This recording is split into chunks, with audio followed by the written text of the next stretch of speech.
Well, welcome everyone to the December issue of Croud Academy Live, where we're going to talk to you about programmatic out-of-home. Before we start, I just wanted to let you know that there is a Q&A button down below your Zoom functionality.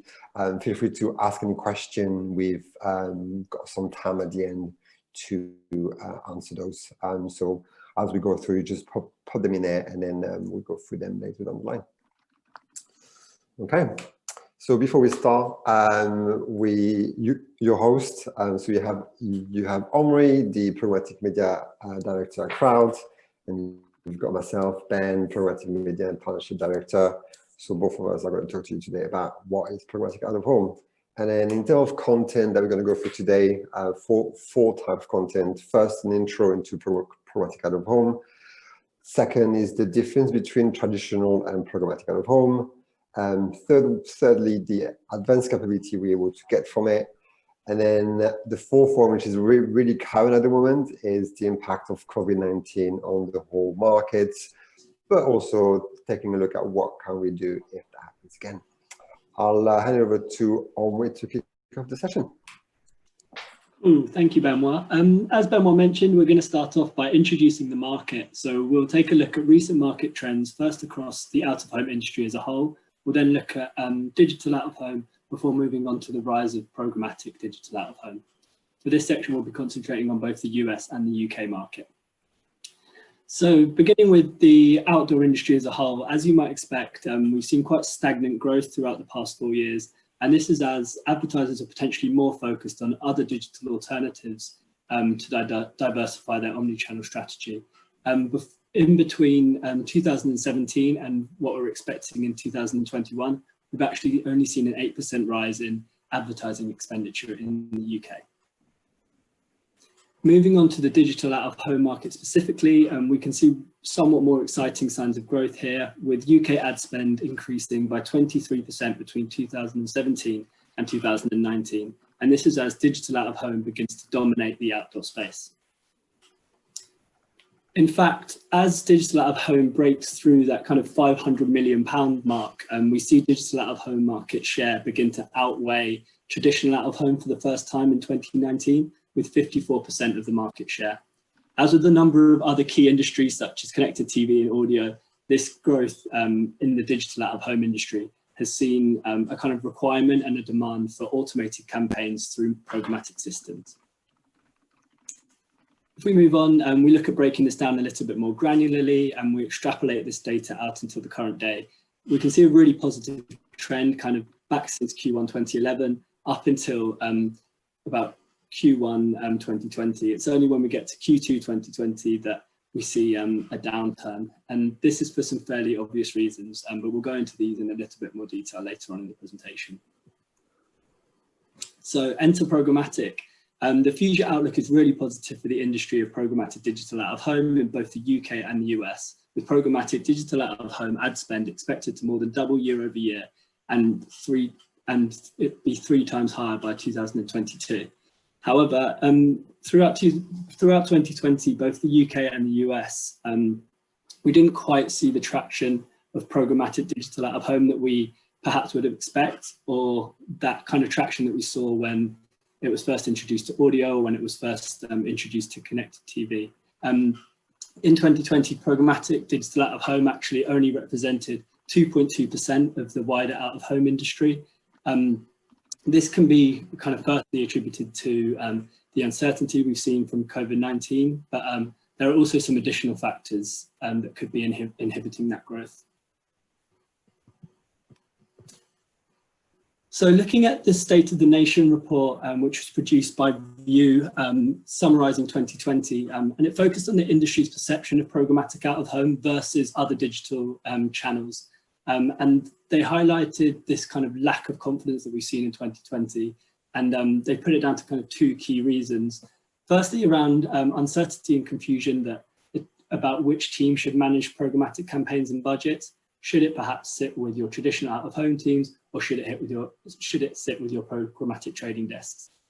Secondly, is around the lack of alignment and objectives and the robust measurement that kind of comes with this. Some agencies are finding it difficult to transition from the one-to-one nature that we get with programmatic display and programmatic video to this one-to-many nature of out-of-home and digital out-of-home more generally. These are an example of some of the kind of key questions and things that we're going to explore throughout the rest of this session, but I'll now hand back to Benoit to talk about how programmatic digital out-of-home actually works in practice. Thanks, Omri. Some really, really cool stats, but I guess it's down to, how does it all work? So in this section, we will give you more details on how it all happened and some of the really cool features that we can leverage. Before we dive into it, programmatic out-of-home is simply the automation of buying and delivering the digital out-of-home at scales. And there are three core areas that we are going to go through to give you an idea of how it's done. When we wanted to launch a programmatic out-of-home campaign, the following steps really covers all ground to ensure a successful campaign. First, we take a look at how we plan for programmatic out-of-home, then the different ways we can activate it, in which include some key targeting features, and finally, how should we measure it?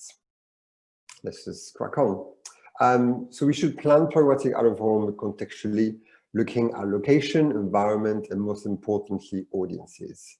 Programmatic overall advantage over any other channel is the ability to use audiences to dictate the buying strategy, and programmatic out-of-home relies on the same principle. So if we start with audiences, so to successfully plan a digital out-of-home campaign, we need to understand where our core audiences are based, and to do so, we can use two sets of data.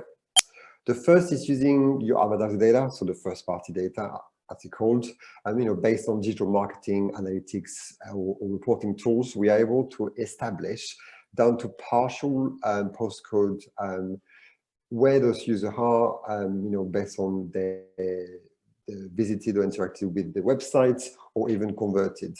This will enable us to narrow down the geolocalization of where we should buy the digital screens. Digital screens is basically the out-of-home placement. And secondly, using third-party tool to understand areas we can leverage to target users based on behavioral data, which we will explain a bit more details in a few slides down.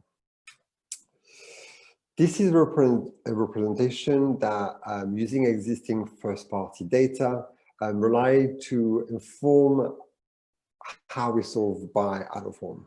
By simply looking at historical website interaction or past purchase, we can start to map area where our target audience over-index and really allow us to be more efficient in the way that we buy out-of-home. Instead of targeting all of London digital screens, we can then focus all our marketing budget or out-of-home budget, I would say, in specific location to make a more significant impact, because the budget will be focused on certain area, so we have bit more impact and increase the amount of time we can view the ads. Obviously, relying on existing data is great, but how can we expand to new audiences?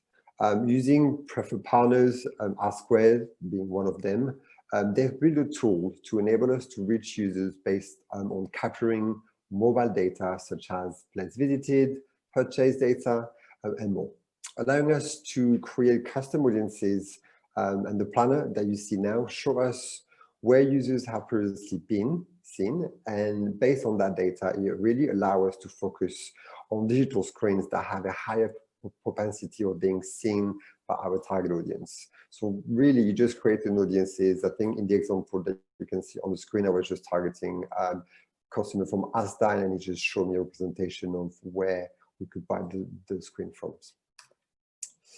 And our partner, provide us with global scales, from North America, Europe to Asia, Australia. JCDecaux can really help us plan for global campaign. But there's also some other leading media owners, such as Clear Channel in North America, and DAX, also known as Global in Europe. For those guys in the UK, you probably remember Global. They're pretty much everywhere on the tube, so you probably should know them. And we will go a bit more in details of how we can access those in the activation session. And those media owners really allow us to access key location as well as big screen. You know, when some people think about programmatic out of home, they potentially think about those really small out of home placement in shops that, you know, not a lot of people can see, but actually we can reach the ones that you see on the screen right now. You know, based on the audience that we want to reach, potentially airport and rail are a good location with big screens. But also, if you want to go after competitive conquesting, you know, going after retail park or city bus stops, it's also a good way to target your users. And then activating out of home, it's really using the right partner and the tools to enhance your decision to buys. So the first way to activate programmatic out of home is using the existing setup. So most omnichannel DSP, which are the programmatic platform that we use, such as the Trade Desk, have made a lot of development in this area to ensure that the supply source, which are your media owners, such as JCDecaux or DAX or Place Exchange, are natively integrated within the platform, which allow programmatic team to really plan out of home as part of the overall media mix and no longer see out of home as a single medium. And then the second option is using a specific out of home DSP, such as Vista Media, who only focus on out of home. So the product developments might be a little bit quicker. They might have a bit more supply integration available and potentially give a bit more insight because all they're focusing on is on out of home. So they have a bit more time to make sure that the development's there. But when you think about the outcome of buying the media, both traditional DSP and out of home DSP give you the same outcomes. But now you might ask, how do I get access to this inventory? Well, there are two ways you can do that. And if you are familiarized with programmatic, you probably know those terms. The first one is open exchange. So it allows you to be on every media owner screen's allocation. It's really good for scales.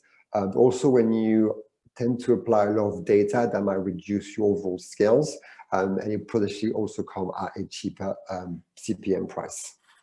And then the other option available is via private marketplace, also called APMP, where you will have to contact the media owner directly and negotiate rates and what type of location you want to do.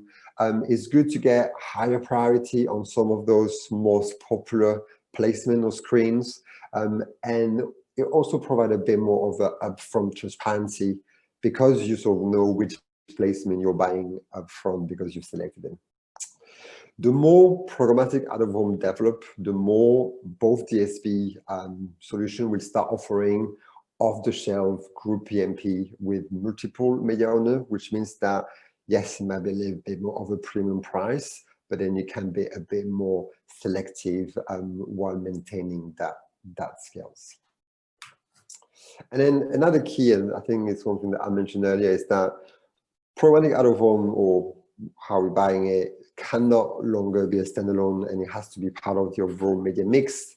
And programmatic out of home, we have the ability to re-engage with user being exposed to an ads, and then reach them later down the line with a display or video ads. So as an example, it's a brand new features from the Trade Desk, which collect devices ID of user that were in proximity at the time that the ad was shown.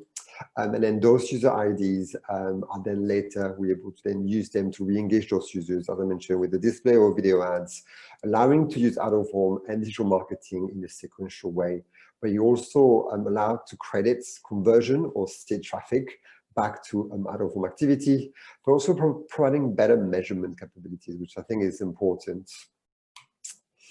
And as most of you will know, programmatic is well known for the granularity we are able to get based on all our targeting options. And programmatic out of home is exactly the same way. DSP offer building targeting to better manage the activity and really drive that efficiency. We can overlay audiences to control who's seeing the ads, but also manage how often someone is seeing the ads. Not just from the out-of-home standpoint, but if you run it through the standard DSP, you can also control across your out-of-home and your display and your video as well, which is relevant. But also you're able to control when your ad should be visible, and really should avoid warning time when there's limited traffic, such as certain time of nights in different areas where like for example in London, in the city of London, where it's all offices, after potentially 9:30, 10 o'clock, there shouldn't be any out-of-home placement because barely anybody sees it. And then before we move on to the reporting side of things, planning out-of-home campaign can be time-consuming. What Programmatic offer is being fully flexible, allowing us to stay on control of the activity and really being data-driven across a single platforms. Now, I think this is potentially the most important section, which is about the measurements. Programmatic out-of-home not only allow for real-time reporting, but also report on incremental performance metrics. So what we're able to get when we run this activity via a DSP is you're able to get all of those metrics in real time, and also enable to bring the data into data visualization teams such as Data Studio or Datorama together with your other marketing channels. And you no longer have to wait for media owners to potentially report back to you maybe on a bi-daily or weekly basis, and you can quickly take action based on the insight we get in real time and based on the performance of the data as well. But most importantly, we can measure through the funnel. I think out-of-home in general, historically, it's been a challenge to measure, but now using the capability of DSPs and third-party solutions such as Adsquare or IRI, we can now match someone having been at proximity of a placement and action such as footfall measurements, store visits, and sales lifts. Again, it's really, really key. What Programmatic out-of-home brings to the mix is a different approach, no longer looking at out-of-home as a standalone media buy, which only drives awareness metrics, but now it's a fully integrated part of the overall digital media mix. I'm going to hand over to Omri to give you a bit of a comparison of traditional versus programmatic out-of-home. Cool, thank you, Benoit. So yeah, as Benoit mentioned, we'll have a look at digital out-of-home versus programmatic digital out-of-home. But in particular, we're going to focus on the kind of added technical benefits of programmatic automation. So the clue is in the definition. This is the definition that Benoit touched on earlier. But programmatic digital out-of-home is defined as digital out-of-home ads that are transacted and fulfilled via automation. So the kind of key differentiator there is, of course, the use of automation to fulfill the buys. Cool. So what are the key benefits of programmatic digital out-of-home? These can be summarized via these four kind of key pillars. Firstly, flexibility, then the low barriers to entry, the different targeting capabilities, and then trigger-based activation. So starting with flexibility, this kind of describes the agility that programmatic digital out-of-home enables to both upweight and downweight campaigns or to pause campaigns. The ability to pause campaigns is obviously extremely important given the kind of uncertainty that we've seen this year. And programmatic digital out-of-home campaigns aren't kind of underpinned by the contracts that have caused loads of problems this year as well. Moving on to low barriers to entry, these are within programmatic buys, these barriers to entry are much lower. So this is in terms of investment, firstly, which means that potentially new advertisers or new campaigns can be launched much easier without having to sign kind of like long-term contracts with really high minimum spends. Moving on to targeting, as Benoit mentioned, the targeting capabilities of programmatic across all channels are extensive, but the kind of key benefits when it comes to digital out-of-home are that buyers are able to firstly kind of reach this really specific audience, but also they're able to align their targeting strategies across their different kind of omni-channel mix. And then finally, trigger-based activation. This is the ability to activate campaigns based on offline triggers. So whether this is potentially sporting events or weather or temperature, and these are all accessed via the use of APIs. As we kind of move on, we'll take a look at a few examples in the next section. But again, the benefits here are kind of twofold. Firstly, you've got a more personalized experience for each user, and also it's a kind of more efficient use of budget as you're minimizing the wastage. So one question that kind of comes up a lot when we're talking about programmatic out of home is where this activity sits. Does it sit with your traditional kind of out of home team, or does it sit within your programmatic trading desks?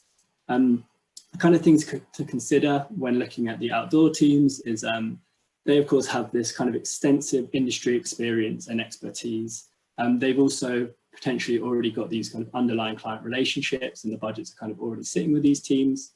They also have loads of experience when it comes to pushing more kind of branding focused objectives and KPIs.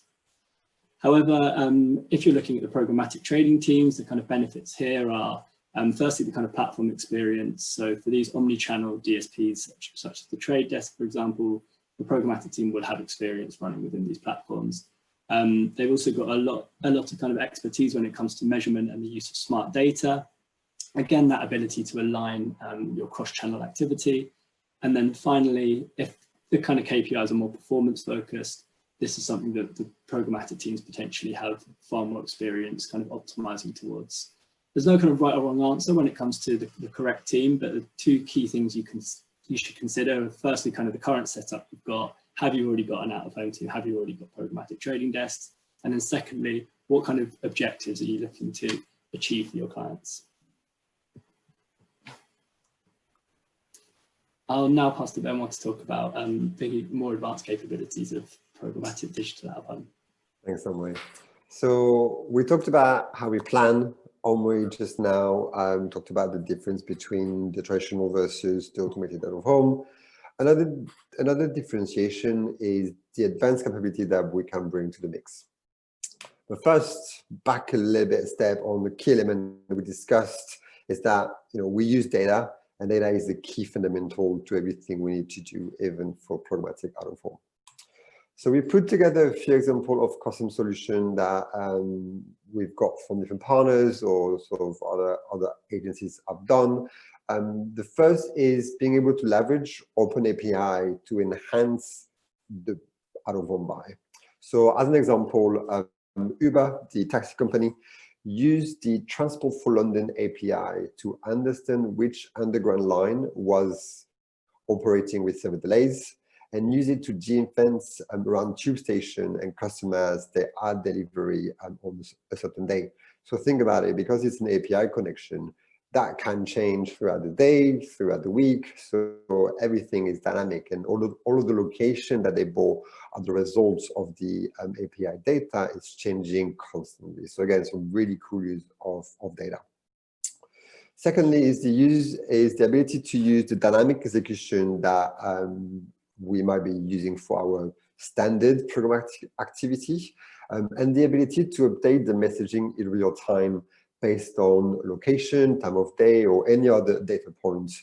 And we no longer need to pre-build those separate assets. Everything is done and updated in real time.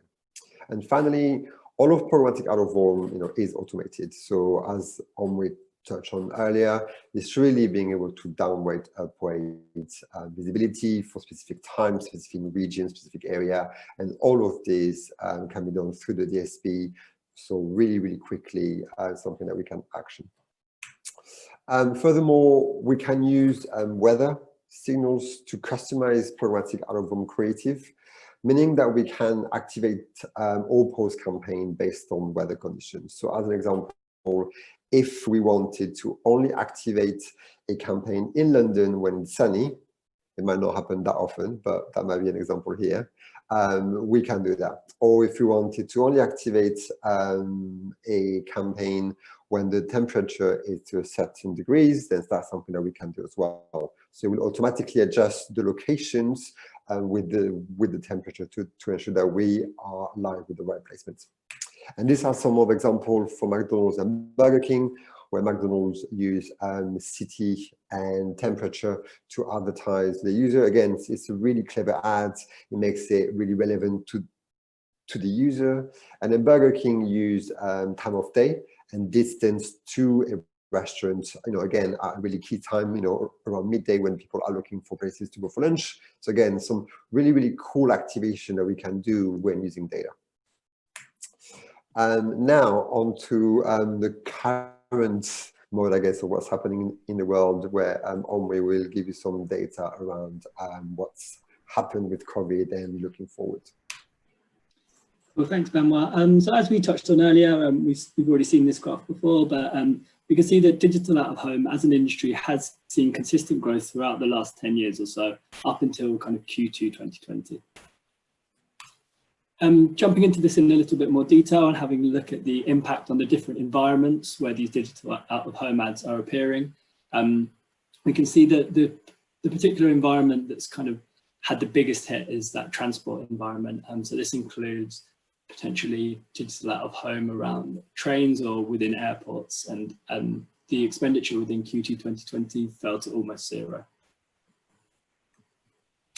If we drill down to March specifically, and as we kind of saw as a nation, week-on-week cases of coronavirus beginning to rise, this was actually mirrored by the demand for out of home. We saw some significant changes happening actually on a weekly basis, and this isn't only across kind of transport environments, this is across all the different kind of key environments. If we then break down 2020 by quarter, we can actually see some quite positive signs in terms of the incremental drop-off reducing as the year progresses. And in addition to this, we can see a really positive outlook for the industry in 2021 with an expected 16.6% increase in investment in digital out of home in 2021. And of this 16.6%, 21.4% of this will be digital specifically. And this kind of mirrors some of the key kind of figures we saw from the View State of the Nation and eMarketer reports as well. So what does all of this mean in practice, and how does this influence the activation of your campaigns? So I guess the key question we should ask ourselves, yourself, and I think most of people are probably asking this one is it worth investing in programmatic out of home when people, or in out of home in general, when people are in lockdown? I think the question we should ask ourselves is, how should I invest in out of home while there's lockdown happening? So really, it's all about adapting our strategy. So what we've done is taking a scenario where, and I hope it doesn't happen again in January, but let's say we break it down in terms of time series. So before a new lockdown, during lockdown, and so where we are now in the UK with like a tiered system markets. So when, well, that is like if it's happened, but when there's a new lockdown that might be announced or happening, we know that potentially a lot of people might be traveling and potentially going to their second house, or going to their families. So we should adapt our strategy to focus on train station or potentially airport, because that's where we're going to have the majority of people during that period. And then during lockdown, there's 2-3 luxury that we can do during this time is go food shopping and exercising. So really we should adapt our strategy by targeting out of home placement outside of supermarkets, and then potentially in around parks when people are going for their walk or for the exercise. So again, we should actually focus on areas that we know people might be visiting again. And then when we go through, as we are now in the UK, a tiered system, we need to think about it in terms of every single region might start going out of London in different times. So programmatic can help with that by just setting up a time where an area might be going out of London, and then phases approach on sort of regaining the entire country in terms of visibility. And then if another region is going back into lockdown, then that can easily be switched off. And all of this is possible programmatically under single campaign settings. So no need to call the media owners and have so many different IO signed up. Everything can be done and automated, which is the key here. And this sums up the section for today. Thank you so much for hearing us talking about programmatic out of home. I think we said that word about 1 million times. But I think there are some questions on me. Is that true? Yeah, there's a few questions that have come through so far. If anyone has any additional ones, feel free to drop them in the Q&A now. But I can start reading through the ones that we've received so far. So the first one, I think, is one for you, Benoit. We've had a question. What is an impression when it comes to digital out of home versus kind of standard display and video? So for this one, I think different tech vendors say different things, but the way that I had explained to me is an impression is really the digital screen. So how many times that digital screen show the impression, not how many times a user has seen it. Well, yeah, that makes sense to me. So the next two questions, I think we can kind of combine them, but the questions are, what developments are you expecting or hoping to see in 2021? And kind of off the back of this, what are the biggest opportunities expected in the industry? Cool. I can start with the opportunity, I think, because it's a really, really cool moment, I guess. But I think when I talk about opportunity, I think I'm more thinking about why should advertiser invest in programmatic out of home? And really it's what we mentioned earlier, is the ability to quickly adapt and make changes on the go without having to sign another IO. We can dial in and out spends in specific location or different screens. And all of this is based on real-time data. And we are not committed to a minimum spend requirement, which again, it's a gainer. Yeah, I'd just kind of add to that and say those low barriers to entry are really, really exciting. I think as we kind of start to see the traction we've seen across audio or podcast in particular, or across connected TV, as kind of more advertisers are able to enter into the industry and spend more, we're just going to see kind of more and more innovation. And yeah, I think there's going to be some really interesting things off the back of that. In terms of development, I think measurement is something that is there, but not a lot of people know about it. And it's, I think, platform are gonna start integrating more and more with third-party measurement tools. So then, you wouldn't have to contact a partner as well as running the media through a DSP. I think everything will be integrated. But I hope this is going to be integrated for 2021. Yeah. Cool. So we've had one more question come through. And this is related to, I think, one of my slides. So how do we choose between traditional and programmatic desks when it comes to ownership? So yeah, I think we already kind of talked about certain things. So if you want to align on your objectives, or if you already have some kind of current infrastructure in place. But just to give kind of an example, in our case, we're primarily a digital agency and primarily performance focused. And as a result, we don't have kind of a separate out of home team, but we do have a programmatic desk. So programmatic out of home will kind of naturally sit within our programmatic team. I think it was really interesting when looking at kind of the objectives. In that View State of the Nation report, it highlighted that 55% of people believe that programmatic out of home should have kind of performance focused metrics, whereas the remaining 45% actually believe that they should have awareness metrics. So I think the fact that there is this kind of disparity shows that it's still not kind of set in stone, but these are the kind of things that you can kind of pull on to leverage your decision. And we have one more question that's just come in. So with so many upper funnel formats now available across the ecosystem, why should digital out of home be used versus maybe connected TV or podcast? Really good question. It's a very good question. I can start with, and then you can jump in whenever. I don't think you should focus on one versus another. I think now, especially with, as we mentioned earlier, the ability to sort of capture a device's idea of someone that's gone past, you can then use CTV or podcast for potential sequential messaging.